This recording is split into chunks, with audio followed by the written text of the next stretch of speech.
había un silencio tenso en el aire egipcio, una calma que precede a la tormenta, un cielo que observaba expectante la batalla no entre naciones, sino entre voluntades, la de un rey endurecido y la del Dios vivo.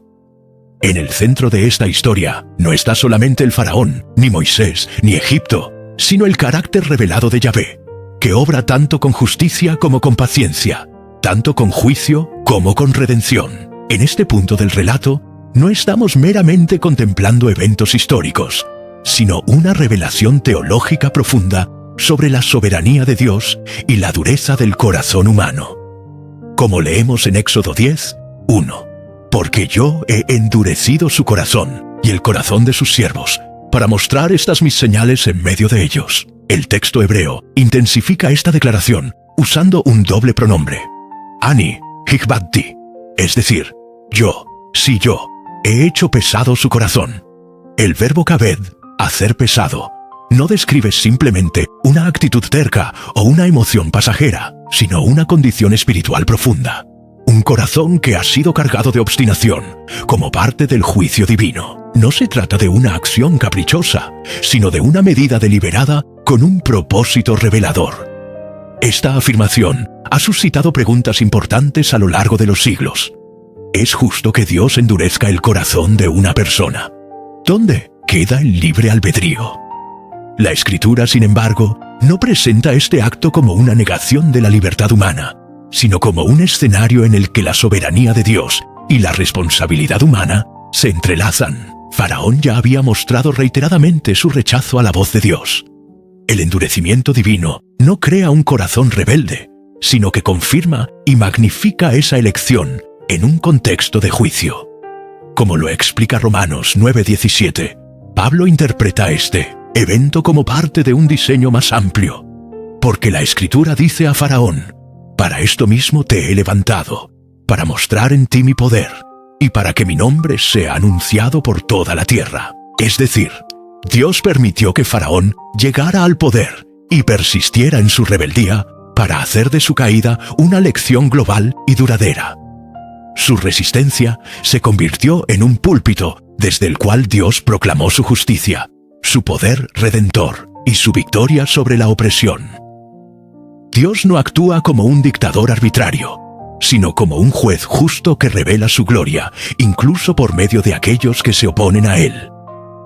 La dureza del corazón de Faraón, más que un simple acto de juicio, es parte de una narrativa divina que contrasta la soberbia humana con la soberanía divina y que resalta que ningún poder terrenal puede resistir la voluntad del Altísimo. Esta escena nos invita a reflexionar sobre nuestro propio corazón.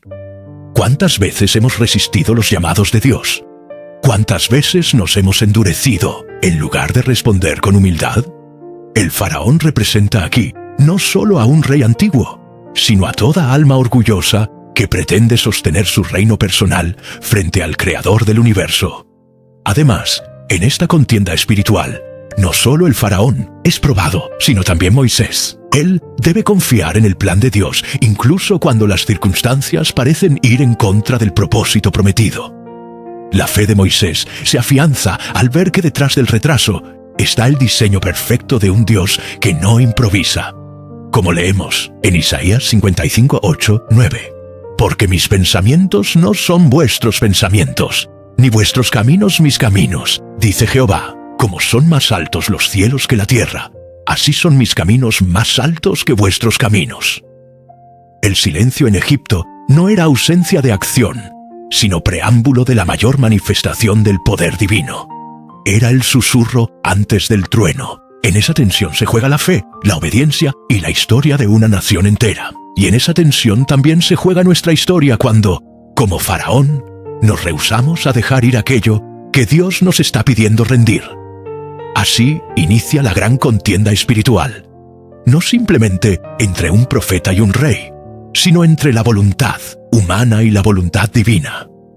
Una batalla que sigue viva en nuestros días cada vez que resistimos la luz de Dios por temor a perder el control.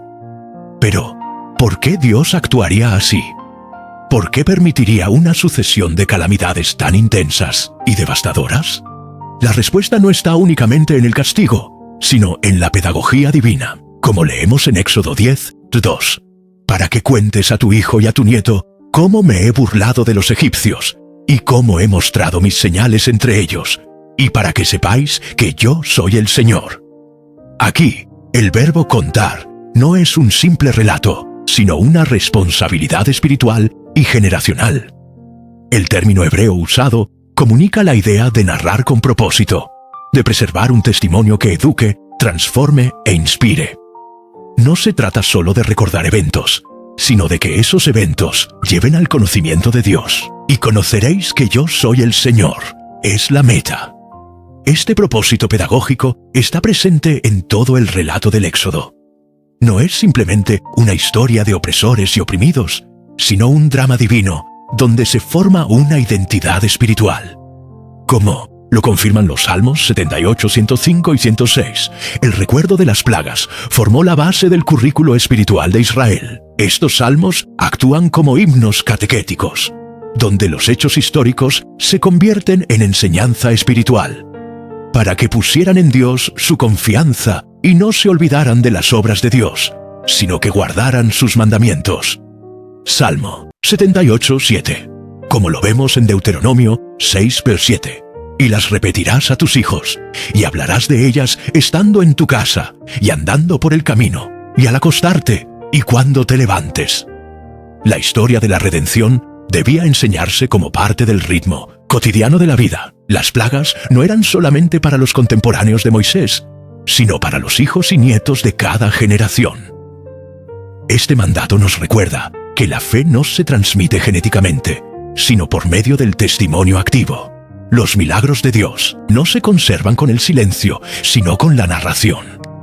En la cultura hebrea, el padre era el primer teólogo del hogar. Las señales de Dios debían ser contadas para que el corazón del niño se llenara de reverencia, temor santo y confianza en el Dios que libera. Así, las plagas, aunque temibles, no eran simplemente castigos sobre Egipto. Eran también una herramienta pedagógica para Israel. Dios estaba enseñando quién era Él. Un Dios poderoso, justo, pero también cercano, comprometido con la libertad de su pueblo, como leemos en 1 Corintios 10 y 11. Y estas cosas les acontecieron como ejemplo, y están escritas para amonestarnos a nosotros, a quienes han alcanzado los fines de los siglos. En última instancia, este principio se mantiene vigente. Lo que Dios hace en la historia no debe caer en el olvido. Cada señal, cada obra, cada liberación, cada corrección, está destinada a alimentar la memoria espiritual de su pueblo.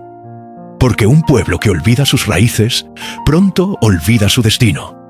Como afirma Deuteronomio 32, 7. Acuérdate de los días antiguos, considera los años de muchas generaciones.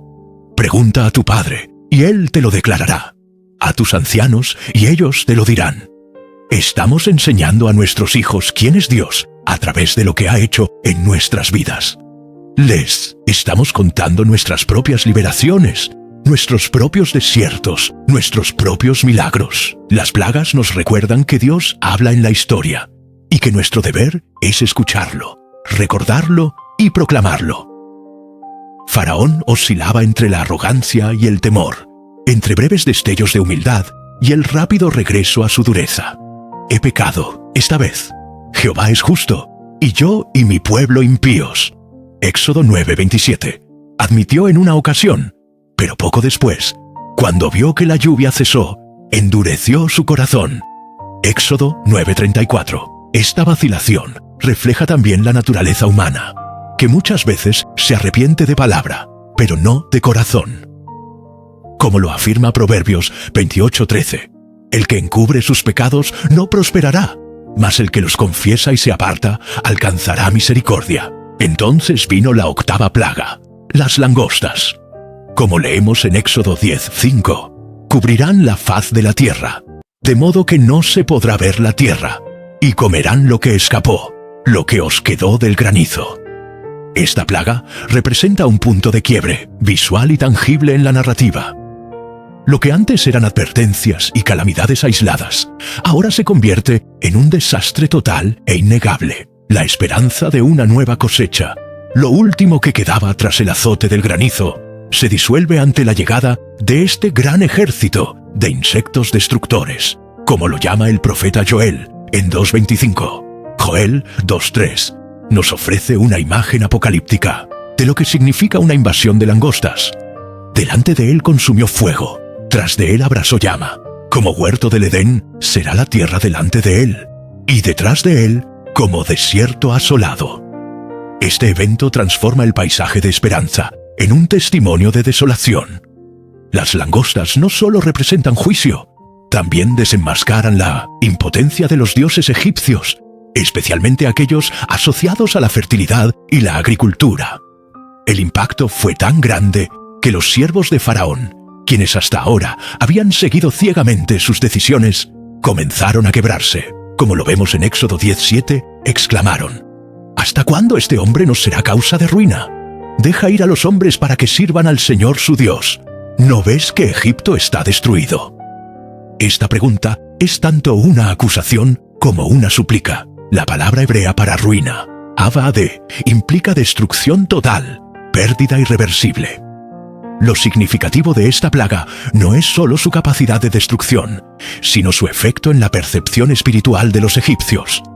Las plagas ya no eran solo señales para Israel. Ahora también hablaban a los corazones de los opresores. Estaban comenzando a discernir, aunque tarde, que el Dios de los hebreos no era uno entre muchos, sino el único Dios verdadero. Este episodio también nos invita a reflexionar sobre la forma en que Dios permite que nuestras estructuras de seguridad colapsen para revelarnos su soberanía. Las langostas, en su juicio devastador, también eran una señal de gracia, un último llamado al arrepentimiento. El mensaje era claro: lo que confías que te alimentará puede secarse si no está fundado en el Señor. Como enseña Amós 4:9. Os herí con viento solano y oruga, aumentaron vuestros huertos y viñedos, pero la langosta devoró todo, y no os volvisteis a mí, dice Jehová. Esta plaga no es solo memoria histórica, es una lección viva para cada generación, que confía más en su abundancia que en la fuente de toda vida. Dios en su juicio está llamando a reflexión, a humildad, a volver los ojos hacia Él. Que no esperemos ser rodeados por langostas modernas, pérdidas, crisis, ruina, para reconocer que solo en Yahvé hay seguridad verdadera. Faraón intentó negociar: Id, servid al Señor vuestro Dios. ¿Quiénes son los que han de ir? Éxodo 10:8. Esta pregunta revela más que un interés logístico. Manifiesta un intento por mantener el control, aún en medio del colapso de su nación. Su corazón no estaba convencido de liberar completamente al pueblo hebreo, sino de establecer los términos de una rendición a medias. Es la vieja estrategia de quienes quieren obedecer a Dios, pero imponiéndole condiciones. Moisés, sin embargo, se mantiene firme, sin ceder a las presiones de un monarca desesperado. Iremos con nuestros jóvenes y nuestros ancianos, con nuestros hijos y nuestras hijas, con nuestras ovejas y nuestras vacadas iremos. Éxodo 10:9. Esta respuesta refleja una teología integral del culto. No se trata de una celebración parcial ni restringida a unos pocos, sino de una experiencia comunitaria total. La adoración a Dios exige todo: generaciones, familias, posesiones, vidas enteras. La respuesta de Faraón es tan sarcástica como suspicaz: Así sea el Señor con vosotros si os dejo ir. Ved que el mal está delante de vuestro rostro. Éxodo 10:10. En otras palabras, les dice: Nunca los dejaré ir con todos. Estoy convencido de que están tramando algo. Esta sospecha encierra la típica lógica del opresor: proyectar maldad sobre aquellos que desean libertad. La frase «el mal está delante de vuestro rostro» es una acusación disfrazada de preocupación, que revela la perversión moral de quien pretende retener lo que no le pertenece. Y como ya es costumbre, el diálogo termina abruptamente. Faraón no acepta la total obediencia que Moisés exige y los expulsa. Al ser echados de su presencia, Moisés no vacila. Actúa conforme a la instrucción divina, extiende su mano, y un viento del oriente trajo langostas. Éxodo 10:13. La secuencia no es casual. Cada intento de negociar con Dios, de ofrecerle obediencia parcial, precipita un juicio mayor, como leemos en Eclesiastés 5:4. Cuando a Dios haces promesa, no tardes en cumplirla, porque Él no se complace en los insensatos. Cumple lo que prometes. La negativa de Faraón no solo es desobediencia, es un intento de manipular la voluntad divina. La consecuencia es catastrófica. Oscurecieron la tierra y no quedó cosa verde alguna. Éxodo 10:15. El juicio de Dios, visible e irrefutable, desmantela cada intento humano de controlar lo incontrolable. El orgullo egipcio, construido sobre siglos de poder político, religioso y económico, quedó reducido a polvo. Este episodio nos habla a nosotros también. ¿Qué áreas de nuestra vida hemos intentado negociar con Dios? Le hemos dicho, te seguiré, pero déjame conservar esto. Faraón nos advierte que la obediencia parcial no es obediencia, es rebeldía maquillada. Y como él, corremos el riesgo de quedarnos con una tierra devastada por nuestra obstinación. La verdadera adoración exige totalidad. Todo debe ir con nosotros, jóvenes y ancianos, hijos e hijas, recursos y tiempo, sueños y planes. Dios no acepta pactos a medias, porque el Dios que nos redime lo hace por completo. Faraón, aterrorizado ante la devastación que habían causado las langostas, hizo una de las declaraciones más intensas hasta ese momento. He pecado contra Jehová vuestro Dios y contra vosotros. Y añadió, os ruego que perdonéis mi pecado solamente esta vez, y que oréis a Jehová vuestro Dios que quite de mí al menos esta muerte. Éxodo 10:16-17. Estas palabras parecen un reconocimiento, sincero, una súplica desesperada, pero, como lo demuestra el desenlace, no fueron más que un lamento condicionado por el miedo, y no una transformación del corazón. Lo impresionante aquí no es tanto la súplica del faraón, sino la respuesta de Moisés. No hay reproches, no hay condiciones. Moisés intercede inmediatamente. Lo vemos en Éxodo 10:18. Y salió Moisés de la presencia de Faraón, y oró a Jehová. Este acto nos recuerda el papel mediador del profeta, y anticipa el ministerio de Cristo como intercesor por un pueblo obstinado. Moisés, como tipo de Cristo, ora incluso por quien persiste en rebelarse. Y una vez más, Dios actúa con misericordia, como leemos en Éxodo 10:19. Y Jehová trajo un viento occidental fortísimo, que quitó las langostas y las arrojó en el Mar Rojo. Ni una langosta quedó en todo el territorio de Egipto. El mismo Dios que había enviado el viento del este para traer juicio, ahora usa el viento del oeste para traer alivio. Esto revela un principio espiritual profundo. Dios tiene autoridad tanto sobre el castigo como sobre el perdón. Sin embargo, el corazón de Faraón no cambió. Según Éxodo 10:20, Jehová endureció el corazón de Faraón, y éste no dejó ir a los hijos de Israel. Es una escena de gran tensión espiritual. La gracia fue ofrecida, la compasión fue demostrada, pero el corazón permaneció endurecido. Como dice el Salmo 106:43, muchas veces los libró, mas ellos se rebelaron contra su consejo, y fueron humillados por su maldad. Este episodio muestra la belleza de la paciencia divina en contraste con la terquedad humana.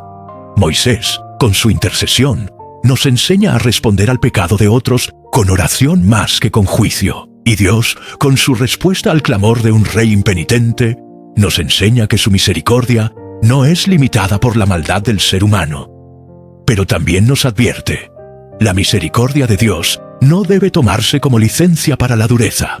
Como dice Romanos 2:4-5, o menosprecias las riquezas de su benignidad, paciencia y longanimidad, ignorando que su benignidad te guía al arrepentimiento.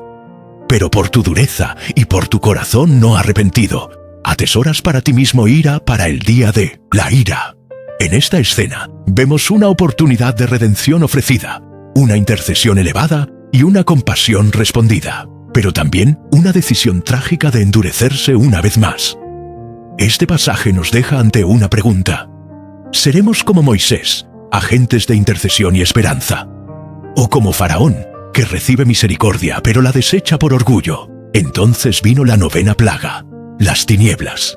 Y Jehová dijo a Moisés: extiende tu mano hacia el cielo, para que haya tinieblas sobre la tierra de Egipto, tan densas que puedan palparse. Éxodo 10:21. No era una simple falta de luz, sino una oscuridad palpable, pesada, que envolvía los cuerpos y oprimía el alma. Según Éxodo 10:22-23, hubo densas tinieblas por 3 días. No se veían unos a otros, ni nadie se levantó de su lugar.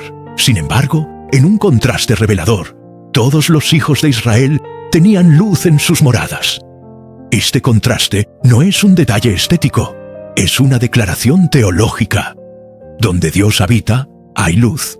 Donde su presencia se ausenta, reina la oscuridad. Esta plaga no fue solamente una molestia física, sino un golpe directo a la cosmovisión religiosa egipcia. Ra, el dios Sol, considerado el más poderoso y dador de vida en el panteón egipcio, fue humillado. El dios que debía iluminar al mundo fue silenciado por el creador del universo.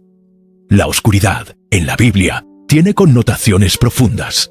Representa juicio, Amós 5:18, separación, Génesis 1:2-3, ignorancia espiritual, Efesios 4:18, y esclavitud moral, Juan 3:19. En este contexto, la plaga de tinieblas fue un símbolo viviente de la condición espiritual de Egipto. Un pueblo poderoso pero ciego, rico pero vacío, religioso pero alejado del verdadero Dios. Como leemos en Isaías 45:7, yo formo la luz y creo las tinieblas. Esto nos recuerda que las tinieblas no están fuera del control de Dios. Él es Señor tanto del día como de la noche. Lo que Egipto adoraba como divino, Dios lo convirtió en instrumento de juicio. En palabras del Salmo 105:28, envió tinieblas que lo oscurecieron todo y no fueron rebeldes a su palabra. Es decir, la oscuridad obedeció a Dios más que Faraón. El hecho de que nadie se levantara de su lugar durante 3 días no solo indica inmovilidad física, sino una parálisis existencial. La oscuridad suspendió toda actividad, toda planificación, toda celebración. Egipto, el centro cultural del antiguo mundo, fue reducido a silencio y desesperación. No hubo comercio, no hubo trabajo, no hubo risa ni canto. Solo una angustia total, un colapso sensorial que dejaba al descubierto la impotencia de sus dioses y la fragilidad de su soberanía. En marcado contraste, los hijos de Israel tenían luz en sus moradas. Éxodo 10:23. Esta frase sencilla es una joya teológica. En medio del juicio, Dios hace distinción entre los suyos y el mundo. Mientras Egipto tropezaba en la oscuridad, el pueblo de Dios vivía en la luz. Esto anticipa el mensaje de Juan 1:5. La luz en las tinieblas resplandece, y las tinieblas no prevalecieron contra ella. Este episodio también evoca las palabras de Jesús en Juan 8:12. Yo soy la luz del mundo. El que me sigue no andará en tinieblas, sino que tendrá la luz de la vida. Egipto, que eligió rechazar la luz de Yahvé, recibió una ilustración literal de su propia condición espiritual. Israel, que caminaba bajo la nube y el fuego de la presencia divina, no fue tocado por la sombra. La duración de 3 días también es significativa. En el mundo bíblico, 3 días frecuentemente representan un ciclo completo de prueba, muerte y restauración, como en el caso de Jonás. Oseas 6:2 y la resurrección de Cristo, en este caso, simboliza la muerte progresiva del sistema espiritual egipcio, que después de esta plaga, estaría listo para su juicio final, la muerte de los primogénitos. Pero más allá del juicio, esta plaga llama a la reflexión. Hay áreas en nuestra vida que se han oscurecido porque hemos rechazado la luz de Dios. Nos hemos acostumbrado a caminar a tientas, a vivir paralizados por el temor, la culpa o la incredulidad. La plaga de las tinieblas no solo fue un evento histórico, sino una advertencia permanente. Rechazar la luz conduce inevitablemente a la ceguera del alma. Como lo expresa 1 Juan 1:5-6. Dios es luz, y no hay ningunas tinieblas en Él. Si decimos que tenemos comunión con Él, y andamos en tinieblas, mentimos y no practicamos la verdad. Esta plaga nos invita a revisar dónde estamos. ¿En la habitación iluminada de Israel o en la oscuridad paralizante de Egipto? Después de la plaga de tinieblas, el corazón de Faraón no se quebrantó, pero sí se alteró profundamente. Su orgullo herido, su impotencia frente a un poder que no podía controlar y el colapso progresivo de su reino lo llevaron a una mezcla de desesperación y furia. Por eso intentó una última negociación. Id, servid al Señor, solo que vuestras ovejas y vacadas queden aquí. Éxodo 10:24. Quería aparentar concesión, pero aún imponía condiciones. Era una sumisión a medias, que buscaba mantener una forma de control sobre el pueblo al retener sus bienes. Moisés, sin titubeos, respondió con la misma claridad con la que Dios lo había enviado. Ni una pezuña quedará. Éxodo 10:26. Esta frase, corta pero contundente, expresa una teología de obediencia total. No es una respuesta económica, sino espiritual. Dios merece un culto completo, una entrega sin condiciones, un éxodo total. Las ovejas y vacas no eran simple propiedad, eran los medios para adorar, sacrificar y consagrar. Retenerlas implicaba impedir el culto legítimo. Moisés sabía que si dejaban algo atrás, seguirían atados a Egipto. Faraón, ya sin argumentos, se llenó de ira y lanzó su última amenaza. «Apártate de mí, guárdate de no volver a ver mi rostro, porque el día que lo veas, morirás». Éxodo 10:28. Era una sentencia absoluta, nacida del ego herido. Pero en realidad era un eco de su impotencia, no de su autoridad. El rey ya no dialoga, impone, ya no razona, grita. Está ante un profeta que no puede controlar y un Dios que no puede doblegar. Entonces Moisés, con calma profética, responde: «Bien has dicho, no volveré a ver tu rostro». Éxodo 10:29. No fue un grito de revancha, sino un veredicto profético. Era el final del diálogo y el inicio del juicio. Este momento es clave en la narrativa del Éxodo. Marca el punto en el que la paciencia de Dios se ha agotado y la hora de la justicia se ha acercado. La misericordia ha sido ofrecida una y otra vez, pero ha sido despreciada. Ahora vendrá el clímax de las plagas, la muerte de los primogénitos. Desde una perspectiva espiritual, esta escena confronta al lector con una decisión. ¿Estarás entre los que negocian con Dios o entre los que obedecen plenamente? Faraón representa al corazón que dice sí, con los labios, pero no, con las acciones, al alma religiosa pero rebelde, al gobernante que quiere controlar incluso lo sagrado. Moisés representa al siervo que ya no busca agradar a los hombres, sino cumplir la voluntad de Dios sin temor. Como lo declara Gálatas 1:10, ¿busco ahora el favor de los hombres o el de Dios, o trato de agradar a los hombres? Si todavía agradara a los hombres, no sería siervo de Cristo. La respuesta de Moisés a Faraón no solo fue una despedida, fue una declaración de fidelidad exclusiva al Señor. Este momento también anticipa una verdad escatológica. Habrá un día en que ya no se podrá volver a ver el rostro del favor divino. Habrá un día cuando las advertencias cesarán y el juicio comenzará. Como dice Isaías 55:6, «Buscad a Jehová mientras puede ser hallado, llamadle en tanto que está cercano». Así concluye el encuentro final entre el profeta y el rey. La luz se apaga en el palacio de Faraón, pero se enciende en el horizonte de Israel. La historia se prepara para su desenlace, la noche de la liberación y el nacimiento de un pueblo. La confrontación termina. La redención está cerca. Esta parte de la narrativa no cierra la historia, sino que prepara el camino hacia la 10ª y definitiva plaga. La progresión de estas señales no solo revela el poder de Dios, sino su deseo de redimir a su pueblo. Cada plaga es un acto de justicia y también un llamado a la conversión. Aún hoy, Dios confronta nuestros corazones endurecidos. Responderemos, como Faraón, con negociaciones, excusas y resistencia. O como Moisés, con obediencia, intercesión y reverencia. Como leemos en Hebreos 3:15, «Si oyeréis hoy su voz, no endurezcáis vuestros corazones».